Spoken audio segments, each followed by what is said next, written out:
Misalnya berdoa pada jam yang sama dan waktu yang sama. Apakah kalau kita sedikit melanggar atau kita lalai satu hari, apakah doa kita itu tidak dikabulkan, Pak? Kita tidak boleh berpikir terlalu legalistis, tapi Jadi sebenarnya angka 9 itu tidak punya arti dalam dirinya, kecuali itu membantu orang untuk tekun kepada Tuhan. hampir semuanya itu berisi permohonan. Hanya satu saja yang berisi syukur. Dan itu saya sangat kecewa.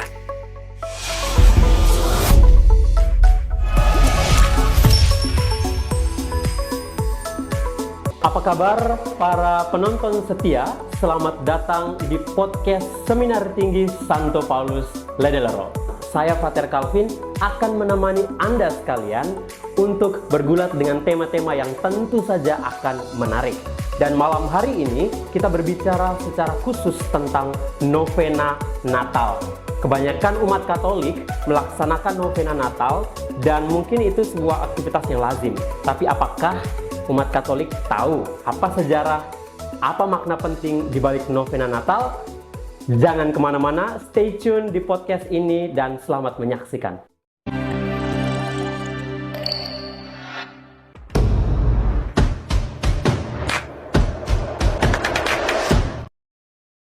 Sekali lagi, selamat datang di podcast Seminari Tinggi Santo Paulus Ledelero. Dengan tema novena Natal, kali ini dalam podcast akan menghadirkan sosok narasumber yang tentu berkompeten dan cukup populer. Beliau adalah Pater Dr. Bernardus Boli Ujan, SPD. Selamat malam, Pater. Selamat malam, Calvin. Melihat Pater, jiwa muda saya seolah-olah membara. Terima kasih sudah hadir bersama kami dan menemani kami dalam tema ini. Dan sebelum itu, mungkin sebagian dari penonton setia kita mungkin belum kenal Pater. Dan alangkah baiknya mungkin kita sedikit mendengar mungkin kesibukan Pater sejauh ini. Silakan, Pater. Terima kasih untuk kesempatan boleh memperkenalkan diri. Nama Bernardus Boli Ujan, misionaris SPD. Sudah 40 tahun imamat. 40 tahun. Dan sehari-hari saya tinggal di Ledelero, menjadi pembina rohani untuk sejumlah frater dan dosen untuk liturgi. Oke, Pater juga mungkin menjadi satu sosok yang cukup terkenal dalam hal liturgi. Mungkin beberapa perjalanan karir Pater ke luar negeri sebagai pembicara, apakah pernah, Pater? Ya, kalau dalam bidang liturgi di Indonesia, saya pernah menjadi Sekretaris Komisi Liturgi KBI dari tahun 2002 sampai 2008 dan dapat banyak kesempatan untuk juga mengunjungi keuskupan-keuskupan di seluruh Indonesia. Tidak semuanya, tetapi hampir semua. Ya. Kalau di luar negeri sejak 2005, itu saya tergabung dalam Forum Liturgi Asia, khususnya Asia Tenggara, yang juga menerima utusan dari Asia Timur. Secara khusus itu dari Hong Kong, kadang-kadang juga dari Asia Selatan, seperti dari Ceylon. Itu kami bicara cukup banyak tema, dan biasanya ada laporan-laporan setiap tahun kalau memang tidak ada halangan untuk membicarakan tema-tema tertentu yang sudah disepakati tahun sebelumnya. Berkaitan dengan liturgi? Berkaitan semuanya dengan liturgi. Ya, dan sejak tahun 2005 itu saya hanya tidak hadir satu kali ketika ada SARS. Sesudah ada COVID, untuk 2 tahun sampai tahun ini itu tidak ada pertemuan. Tapi sebelumnya itu hampir setiap tahun. Ya. Kalau secara lebih luas, itu saya juga tergabung dalam Societas Liturgica Sedunia. anggotanya kurang lebih sekitar 300-an 400-an orang Dari berbagai negara. Wow, luar biasa. Dan tema yang digeluti itu biasanya akan dipresentasikan tiap 2 tahun. Jadi pertemuannya tiap 2 tahun, tapi penelitian itu biasanya dibuat setiap tahun untuk bisa mempersiapkan bahan untuk diskusi. Dan ya, saya beruntung bahwa bisa bertemu banyak liturgis dan bisa berdiskusi. Banyak mereka tanya tentang liturgi di Indonesia, dan ketika saya berbicara mereka menaruh perhatian sangat besar terhadap perkembangan liturgi di Indonesia. Ngomong-ngomong soal liturgi, pasti beberapa penonton setia penasaran, Pater studi di mana dan apa yang membuat Pater tertarik dengan bidang liturgi? Mungkin bisa dijelaskan juga.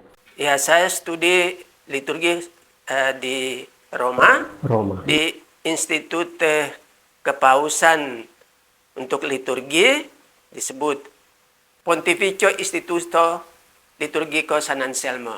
Ya. Dan saya selesaikan lisensiat di sana, lalu saya teruskan dengan pastoral liturgi selama 9 bulan di Irlandia, di Carlow, di Institut Pastoral di sana. Lalu saya kembali mengajar kurang lebih 8 tahun dan diminta untuk kembali membuat disertasi di bidang liturgi juga di institut yang sama, Institutio Liturgico San Anselmo itu. Dan saya selesaikan studi untuk doktornya pada tahun 2001, lalu saya kembali mengajar di sini, di Ledalero, dan membantu juga di KWI selama 6 tahun itu. Wow, luar biasa kalau kita berbicara tentang pengalaman studinya Pater, kemudian karya-karya Pater, itu cukup luar biasa, dan mungkin malam hari ini tepat kami mengundang Pater untuk membahas tentang novena, khususnya novena Natal.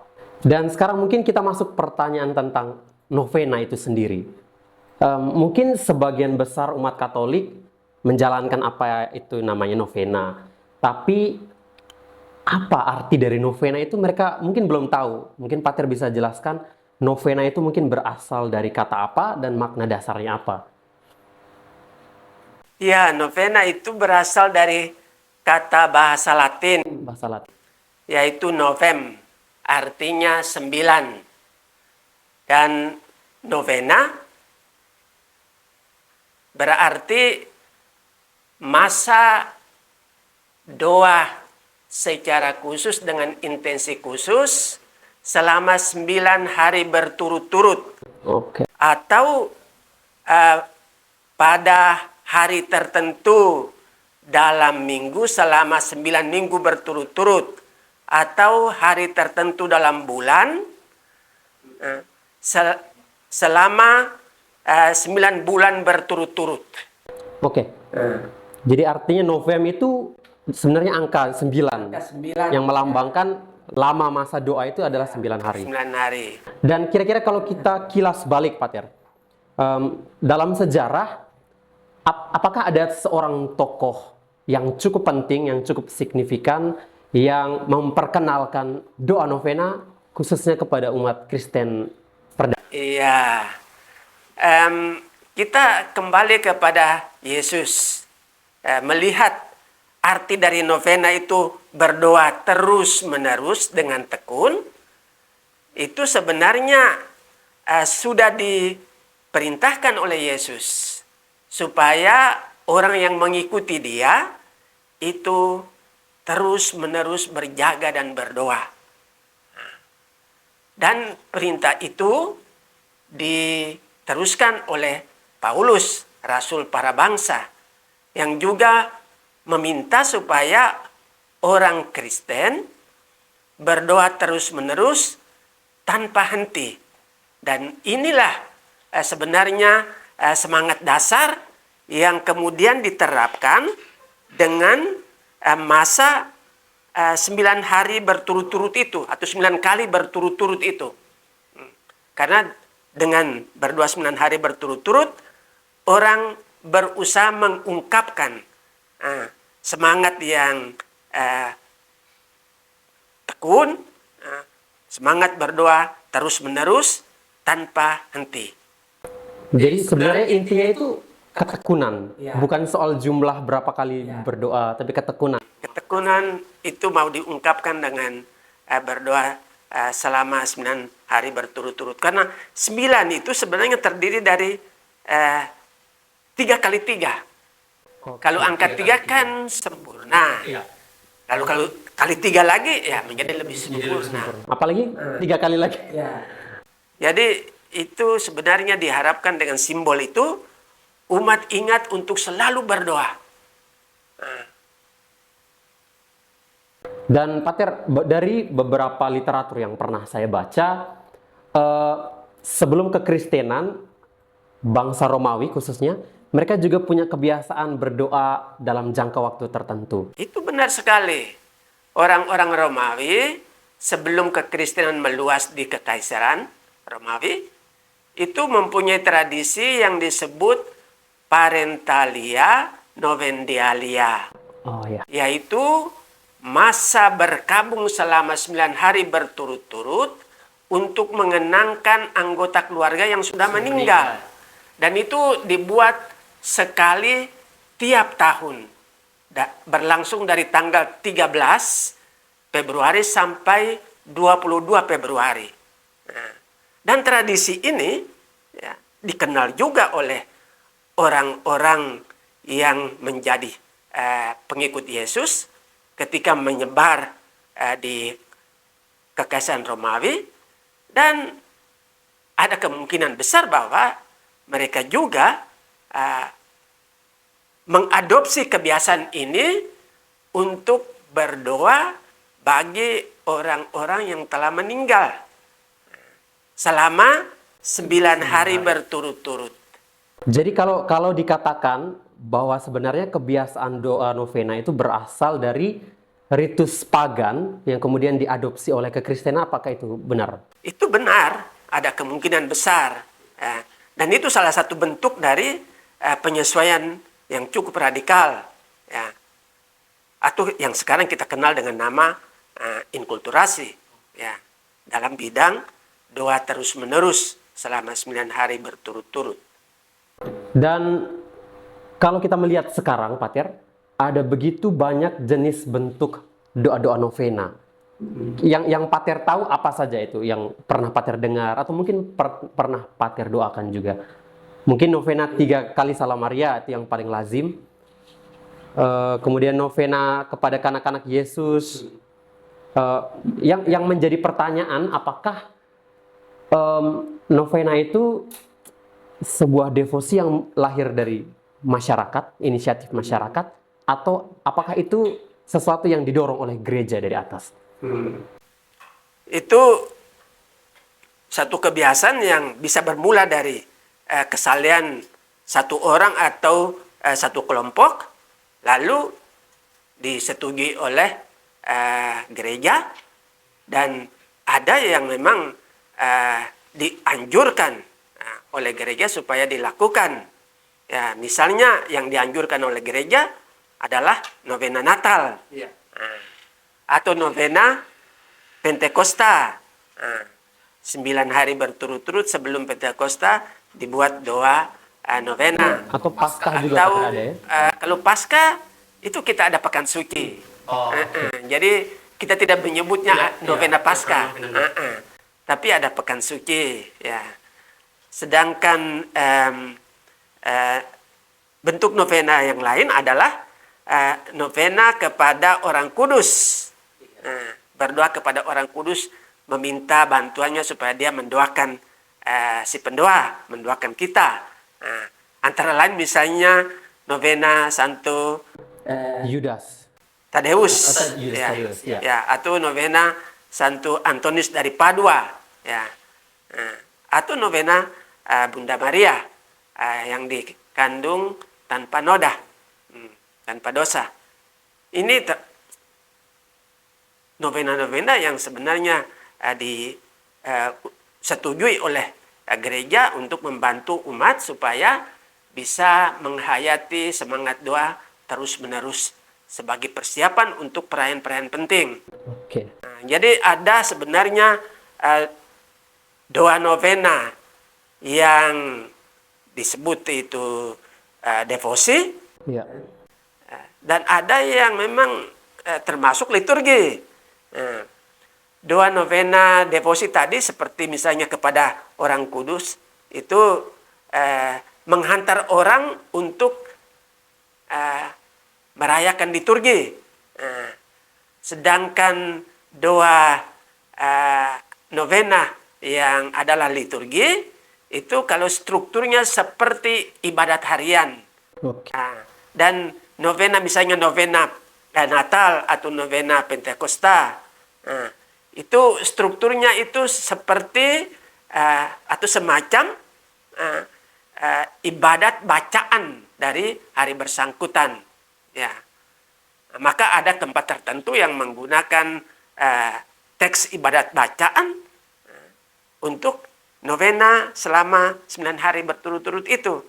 Dan dalam tradisi gereja yang juga diperkenalkan oleh para misionaris termasuk di Flores ini, ya, itu kita mengenal struktur yang agak berbeda dari ibadat harian, dari struktur ibadat harian yang ada sekarang ini, tetapi memang mirip dengan ibadat bacaan. Iya. Karena ada ajakan yang sedikit diperpanjang, alasan untuk berdoa, dan ada mada, ada bacaan, ada mazmur. Di dalam novena ini hanya 1 mazmur. Iya. Sesudah itu doa penutup. Dan kalau secara pribadi, dari antara beragam jenis doa novena, Pater biasanya mendoakan novena yang mana? Pasti orang juga penasaran. Mungkin Pater punya mungkin devosi khusus atau novena khusus yang selama ini membantu Pater dalam karya. Selain novena 3 kali Salam Maria, saya biasanya juga membuat novena Santo Yosef. Oke. Itu saya sering melakukannya, novena Santo Yosef. Ya, juga novena Santo Antonius dari Padua. Ya, karena saya mempunyai devosi khusus berdasarkan pengalaman mengenai kepengentaran dari Antonius dari Padua. Ya, itu sangat pribadi pengalaman itu, bahwa dia selalu menolong kalau kita berdoa kepadanya untuk menemukan barang-barang yang hilang. Ya, itu sesuatu yang hilang itu kalau kita berdoa biasanya mendapat pertolongan untuk itu. Maka saya sering melakukan doa novena itu untuk Antonius. Tadi Pater sempat katakan bahwa sebenarnya novena itu lahir dari kesalehan masyarakat yang kemudian dianggap penting oleh gereja. Kalau misalnya ini Pater, ini pertanyaannya agak sedikit menarik. Jika misalnya di masa sekarang orang membentuk sebuah bentuk doa novena baru, apakah itu sebenarnya mungkin atau tidak mungkin? Ya, kalau mau dibuat novena dengan doa yang khusus, ya, itu bisa-bisa saja. Bisa-bisa saja. Oke.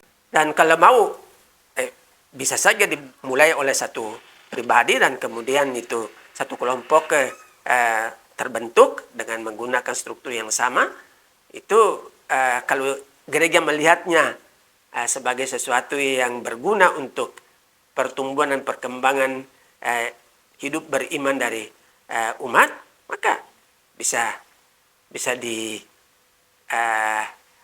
dimasukkan sebagai bentuk dari novena yang diakui oleh gereja.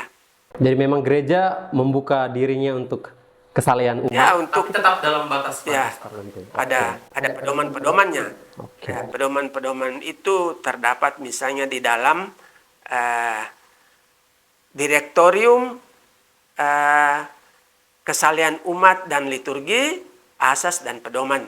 Ya, itu ada pedoman-pedomannya yang perlu diperhatikan kalau kita membuat doa devosional, termasuk novena sebagai doa devosional atau novena sebagai doa liturgis. Oke, Pater.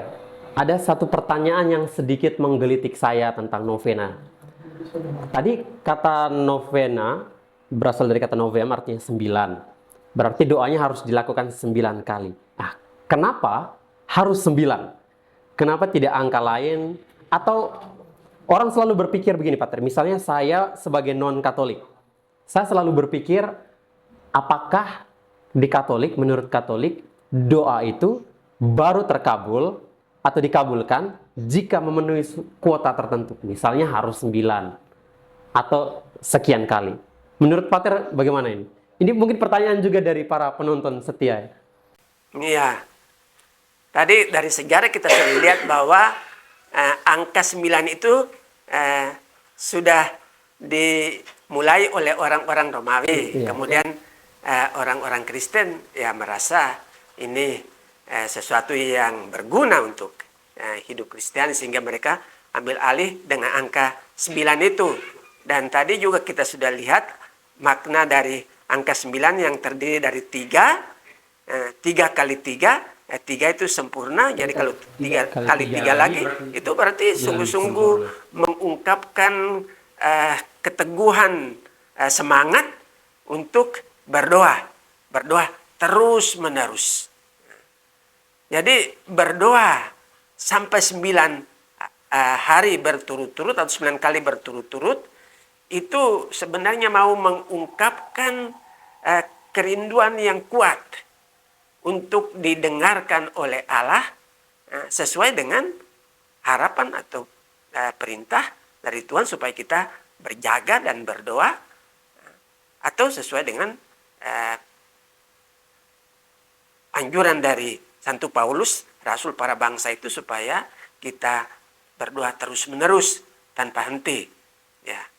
Jadi angka 9 itu supaya kita membangkitkan dalam hati semangat untuk bertekun dalam doa, berdoa terus-menerus tanpa henti. Ya. Jadi sebenarnya angka 9 itu tidak punya arti dalam dirinya, kecuali itu membantu orang untuk tekun kepada Tuhan. Itu luar biasa. Jadi penonton setia bukan soal angkanya, tapi sebenarnya soal ketulusan dalam berdoa, ketekunan. Itu ya, Pater, yang dilihat. Ya. Oke. Jadi ya. Kalau menurut tradisi itu angka 9 itu perlu diperhatikan, berarti kita sebaiknya tidak putuskan itu doa itu, supaya 9 kali itu betul terpenuhi. Kalau misalnya, Pater, dalam beberapa kasus orang mendoakan sesuatu intensi khusus, tapi dia terkabul sebelum 9 hari. Apakah dia harus berhenti atau memang sebaiknya harus dilanjutkan sampai akhir? Itu sebagai satu novena memang seharusnya diteruskan sampai hari ke-9.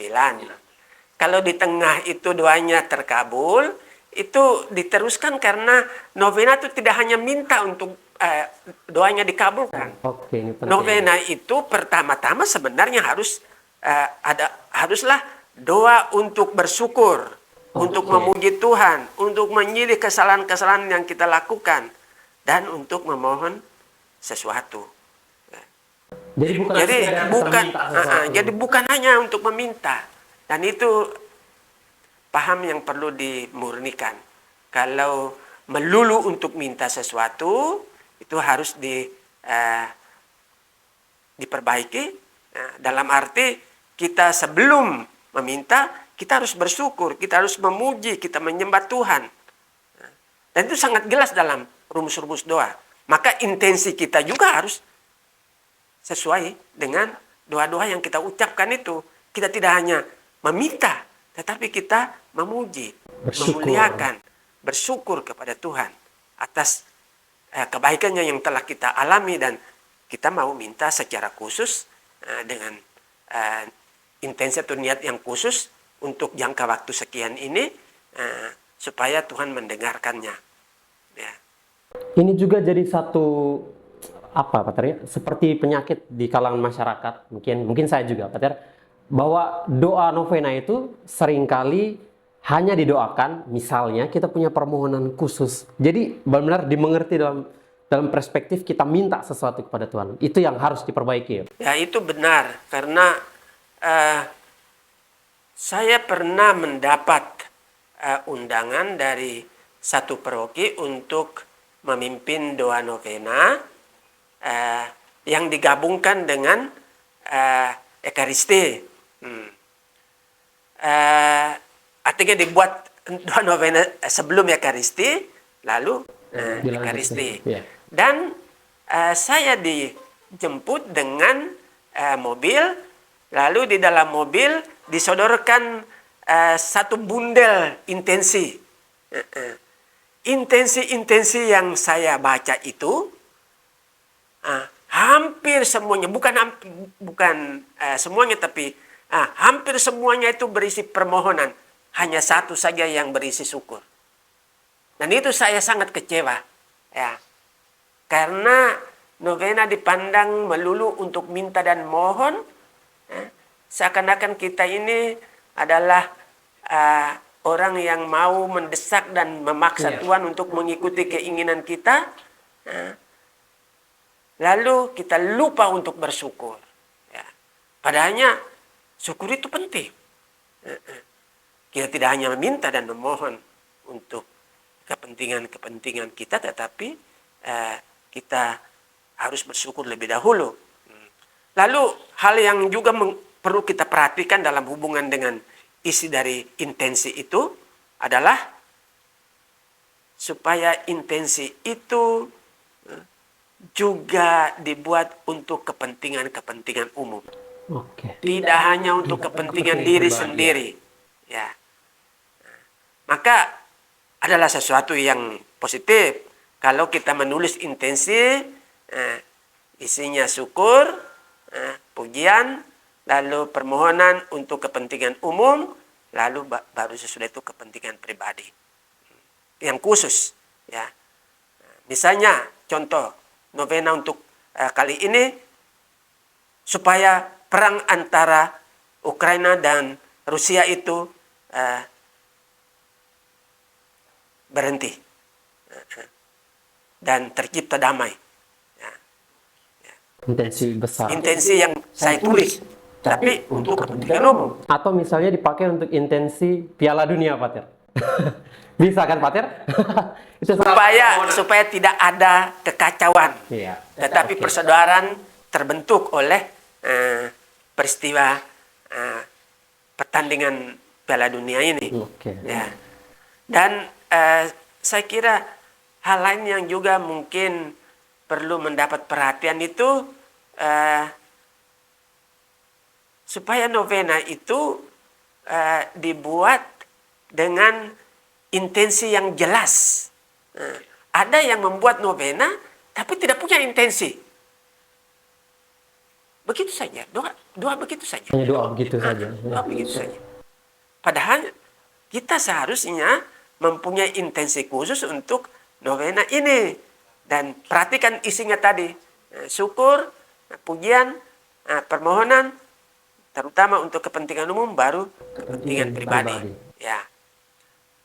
Lalu saya kira baik juga kalau intensi yang sudah ditulis itu tidak perlu dibacakan semuanya. Iya. Karena bisa ratusan intensi kalau masing-masing orang menulis intensi-intensinya. Lalu kalau dibacakan itu bisa sampai setengah jam, bahkan bisa 1 jam. Hanya untuk bacakan intensi. Dan itu saya rasa kurang bijaksana secara pastoral. Ya. Alangkah baiknya orang sudah tulis, Tuhan sudah tahu, ditaruh di salah satu wadah, ditempatkan misalnya di dekat altar sebagai bagian dari partisipasi kita dalam perayaan novena dan Ekaristi misalnya. Ya. Dan itu Tuhan tahu, jadi kita tidak perlu khawatir. Dan bisa diletakkan di situ selama 9 hari berturut-turut. Oke. Dan Pater, novena ini kan bukan soal hanya doa, tapi ada beberapa bentuk novena yang diikuti dengan em, semacam ritual khusus. Misalnya, kita harus menyalin doa itu, kemudian selama 9 kali, selama 9 hari, atau kita melakukan sesuatu di samping doa itu. Dan kita juga harus misalnya berdoa pada jam yang sama dan waktu yang sama. Apakah kalau kita sedikit melanggar atau kita lalai satu hari, apakah doa kita itu tidak dikabulkan, Pak? Kita tidak boleh berpikir terlalu legalistis. Tapi saya pikir kalau kita mau buat perbandingan dengan misalnya kebiasaan kita makan, Iya. minum, makan pada waktunya, minum juga pada waktunya, itu punya dampak jauh lebih besar daripada saya makan sembarang Iya, dan benar. minum sembarang. Artinya, kita bandingkan dengan kebiasaan melakukan sesuatu tepat pada waktunya. Lalu, kalau kita buat itu bersama-sama pada waktu yang sama, itu ada kesatuan hati dan doa yang punya daya dampak besar. Jika dilakukan bersama. Ya, kalau dilakukan bersama pada waktu yang sama. Ya, baik sekali kalau kita tetap mempertahankan waktunya, ya, dan kebersamaan. Ya. Oke, Pak Ter. Kemudian ada satu pertanyaan juga. Ini mungkin lahir dari pertanyaan umat. Mereka bingung menempatkan novena itu antara devosi atau liturgi. Jadi perbedaan antara apa itu devosi, apa itu liturgi itu sedikit kabur di mata umat. Dan bagaimana peran antara kedua itu? Apakah devosi lebih tinggi statusnya dari liturgi? Mungkin Pak Ter bisa jelaskan. Ya, devosi itu sebenarnya kesalahan umat yang seharusnya menghantar orang kepada liturgi. Ya. Dan gereja memandang liturgi itu mengungguli semua kegiatan-kegiatan gereja yang lain termasuk devosi. Ya. Tapi ada novena yang bukan devosi. Karena tadi saya sudah singgung bahwa novena itu kalau mengikuti struktur ibadat harian yang mirip ibadat bacaan, itu sudah termasuk liturgi. Ya. Tetapi sebagai liturgi ibadat bacaan, ya, novena ini menghantar orang kepada liturgi. Dan tidak bisa menggantikan perayaan Ekaristi. Liturgi khusus di sini, perayaan Ekaristi maksud saya. Jadi hanya sekunder ya, Pak Ter? Bisa dikatakan itu. Saya tidak cenderung mengatakan itu sekunder. Ya. Karena kalau sekunder berarti kurang penting. Devosi itu penting. Liturgi juga penting. Satu tidak bisa dikatakan bahwa dia lebih penting dan yang lain kurang penting. Hanya kata mengungguli berarti ya, mempunyai nilai yang penting karena ditetapkan oleh gereja untuk dilaksanakan oleh umat beriman sesuai dengan ketetapan gereja itu. Sedangkan devosi itu adalah doa yang dimulai oleh seseorang atau satu kelompok orang sesuai dengan keinginan mereka. Dan tata aturannya mereka agak fleksibel, tidak seketat seperti liturgi yang ditentukan oleh gereja. Meskipun gereja mempunyai ketentuan-ketentuan yang perlu diperhatikan dalam menyusun doa-doa devosional supaya tidak mengandung kesesatan atau hal-hal yang bersifat takyul seperti itu. Jadi ingat berarti devosi itu juga sebenarnya sesuatu yang penting.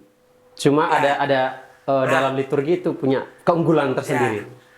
Ya. Yang lebih penting adalah hubungan yang erat antara devosi dan liturgi. Liturgi.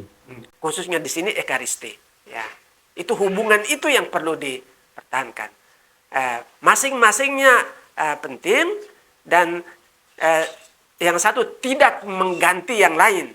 Devosi tidak mengganti liturgi, liturgi juga tidak mengganti devosi.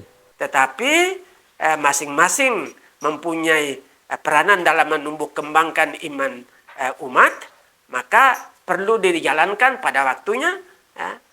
Lalu bisa disesuaikan dengan liturgi, termasuk secara khusus Ekaristi, sehingga ada devosi-devosi tertentu yang tidak lagi menjadi unsur devosional, tetapi karena disesuaikan dengan liturgi menjadi unsur liturgis. Oke.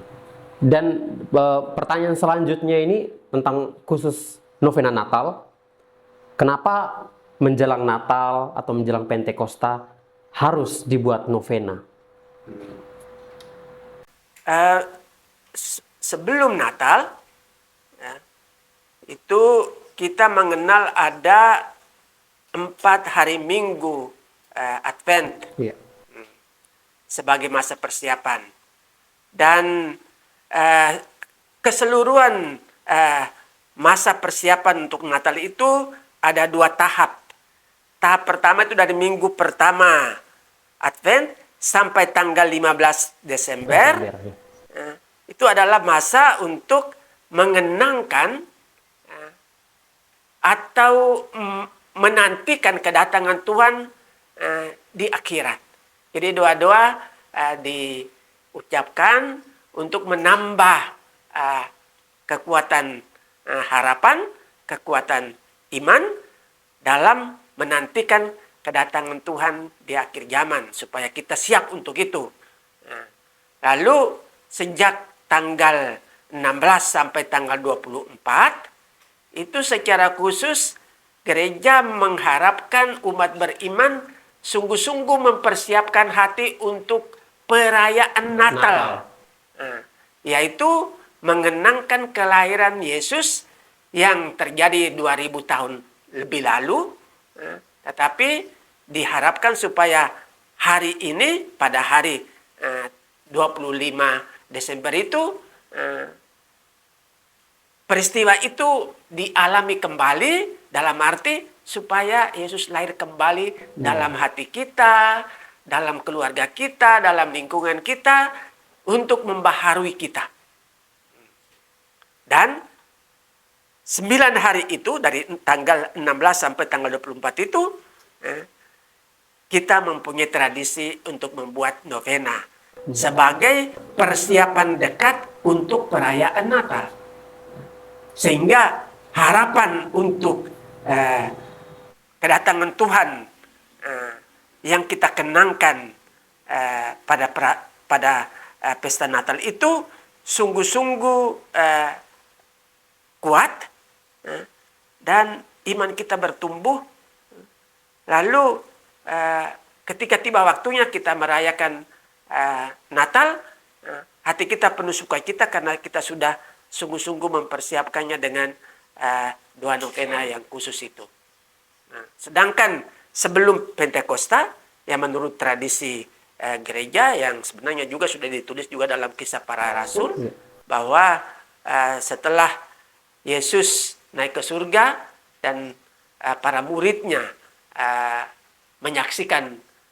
setelah menyaksikan peristiwa itu, mereka kembali ke Yerusalem dan berkumpul bersama di satu ruangan untuk berdoa dan menantikan turunnya Allah Roh Kudus. Dan turunnya Allah Roh Kudus itu terjadi pada hari ke-9 sesudah Yesus naik ke surga. Dan gereja mau mengikuti kebiasaan itu dengan berdoa secara khusus 9 hari berturut-turut sebelum Pentakosta, untuk menantikan turunnya Allah Roh Kudus. Sehingga doa itu kita sebut novena Pentakosta. Pentakosta. Jadi ada pendasaran peristiwa kitab sucinya. Ya, Dan tadi Pater sempat bilang bahwa novena itu bukan soal kita meminta atau permohonan, tapi ada juga ucapan syukur, kita berterima kasih atas semua berkat. Kira-kira dalam struktur doa novena Natal, apakah bagian-bagian ini terakomodasi dalam strukturnya? Misalnya pembuka atau apa dengan maknanya khusus? Mungkin Pater bisa jelaskan. ya kalau dari struktur novena yang kita warisi sekarang ini, seperti yang terdapat di dalam buku Jubilate. Buku Jubilate. Untuk novena Natal itu, edisi baru itu halaman 272 dan seterusnya. Itu sesudah pembuka dan kita buat tanda salib, itu ada invitatorium. Sebuah ajakan untuk mengenangkan karya-karya agung Allah yang menjadi peristiwa-peristiwa yang membangun dalam hati kita harapan untuk kita alami lagi. Jadi ayat-ayat dari invitatorium itu sebenarnya merupakan anamnese, kenangan akan karya agung Allah yang memotivasi kita untuk tekun berdoa. Dan kita teruskan doa itu dengan madah syukur pujian kepada Tuhan yang maha baik. Lalu kita dengarkan sabdanya. Semuanya ini kita lakukan dalam rangka bersyukur sambil menyampaikan sesuatu berdasarkan teks-teks mada dan bacaan itu. Lalu diteruskan dengan nyanyian pujian yang sebenarnya adalah mazmur dengan antifon, satu mazmur dengan antifon, ada gubahan sedikit berdasarkan mazmur, dan ditutup dengan doa penutup. Semuanya itu, struktur dari doa-doa itu sebenarnya ada unsur anamnese dan ada unsur epiklese. Anamnese itu kenangan akan karya agung Allah yang kita lakukan dengan penuh sukacita dan penuh syukur. Lalu epiklese itu permohonan-permohonan kepada Tuhan, khususnya Roh Allah, Roh Kudus, untuk turun dan menguduskan, membaharui dan menyucikan kita supaya lebih sesuai dengan rencana dan kehendak Tuhan. Jadi ada struktur utamanya, ada apa tadi? Anamnese dan epiklese. Ya. Itu yang penting menjadi jiwa dari struktur novena Natal. Jadi bukan hanya epiklese. Epiklese itu doa meminta sesuatu. Kalau anamnese itu kenangan penuh syukur. Dan itu selalu ada dalam struktur doa. Invitatorium, madah, pujian, ya. Dan juga doa penutup itu ada unsur anamnese dan unsur epiklesenya. Dan unsur ini yang perlu kita sadari dan kita hayati, sehingga kita tidak hanya utamakan permohonan, tapi juga kita bersyukur sambil mengenangkan karya agung Allah itu. Baik. Dan dalam novena Natal, kira-kira apa yang harus dipersiapkan oleh umat? Karena mungkin apakah ada ritus tertentu atau ada objek liturgis tertentu yang harus dipersiapkan untuk membuat novena? Ya, persiapan untuk novena itu sebenarnya yang paling pertama adalah siapkan waktu untuk ambil bagian di dalam novena. Waktu itu penting. Harus bangun dalam hati untuk mau berpartisipasi dalam doa bersama. Tidak hanya doa pribadi, tetapi doa bersama. Karena doa bersama itu mempunyai daya kekuatan luar biasa besarnya. Orang Indonesia mengenal bersatu kita teguh, bercerai kita runtuh. Ya memang doa pribadi perlu, Tetapi alangkah baiknya kalau ada kesempatan untuk doa bersama, termasuk novena ini, kita bersatu dalam novena. Nah, setelah waktu dan ditentukan kapan, maka kita siapkan juga diri kita dengan hati. Kita siapkan hati kita untuk berpartisipasi dalam novena dengan ujud-ujud. Ujud-ujud yang tadi kita sudah singgung, supaya kalau perlu ditulis dengan jelas, sehingga kita ingat sepanjang hari-hari novena. Dan wujud itu seperti tadi kita garis bawahi, harus ada unsur syukurnya, lalu permohonan untuk kepentingan umum dan untuk kepentingan pribadi. Ya. Dan selain menyiapkan hati dan dengan intensi-intensi yang kita tulis itu, kita juga perlu siapkan diri dengan membuat latihan. Supaya kita bisa menyanyi dengan baik, kita perlu latih. Ya. Lalu, supaya kita bisa menghayati doa-doanya dengan benar dan tepat, baik kalau kita perhatikan teksnya sebelum kita ambil bagian. Kita renungkan bagian tertentu, mungkin ini yang mau saya lebih sadari dan renungkan selama masa novena ini, karena intensi saya ini. Itu termasuk persiapan yang memang dirasa perlu untuk bisa sungguh-sungguh melewati novena dengan daya dampak yang besar. Dan untuk peralatannya, tadi Pater sedang membawa buku ini. Kira-kira buku apa yang bisa digunakan untuk melaksanakan novena Natal? Ya, ada buku Jubilate. Ya. Dan di buku-bukunya yang lain itu bisa ditemukan doa-doa yang lain, novena yang lain.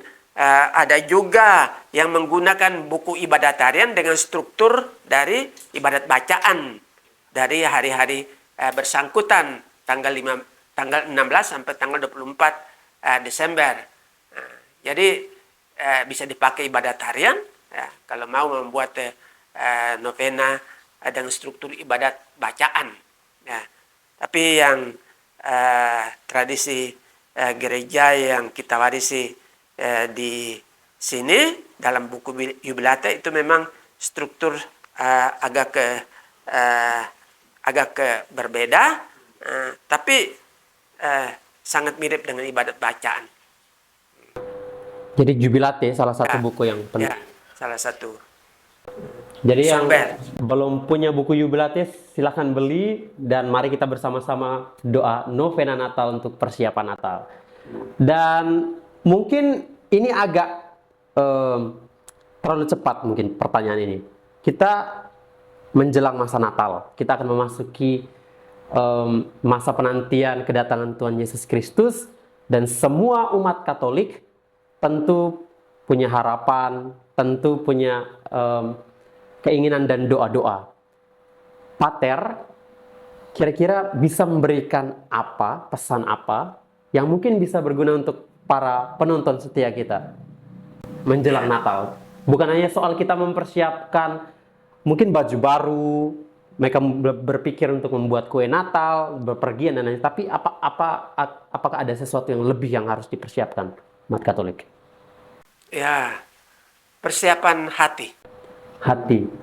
Dengan melaksanakan novena, kita sungguh-sungguh mempersiapkan hati kita untuk menyambut hari raya yang kita nanti-nantikan.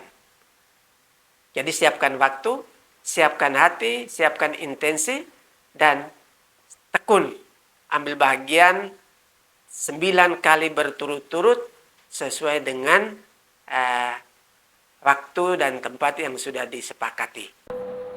Jadi penting siapkan hati, waktu, dan intensi.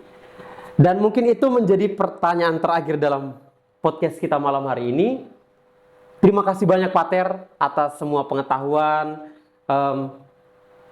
pengetahuan dan juga penjelasan yang tentu menarik dan membuat orang akhirnya paham tentang apa itu novena Natal. Dan terima kasih juga kepada semua penonton setia podcast Seminari Tinggi Santo Paulus Ladellero. Podcast ini akan terus hadir dan menyajikan berbagai topik menarik. Dan tentunya kami berharap agar penonton setia jangan lupa untuk like, subscribe, dan komen sebanyak-banyaknya di channel ini. Kalian tidak akan rugi.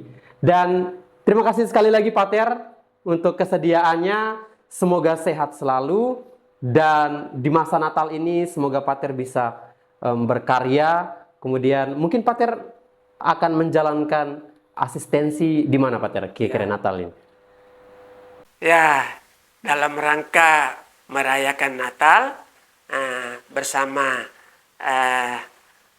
umat, saya diminta untuk membantu di komunitas para suster lansia di Jopu. Wow. Dan saya gembira bahwa saya boleh bersama mereka nanti merayakan Natal tahun ini di biara SEIA di Jopu. Jadi titip salam untuk semua para suster di biara Suster Lansia Jopu. Ya.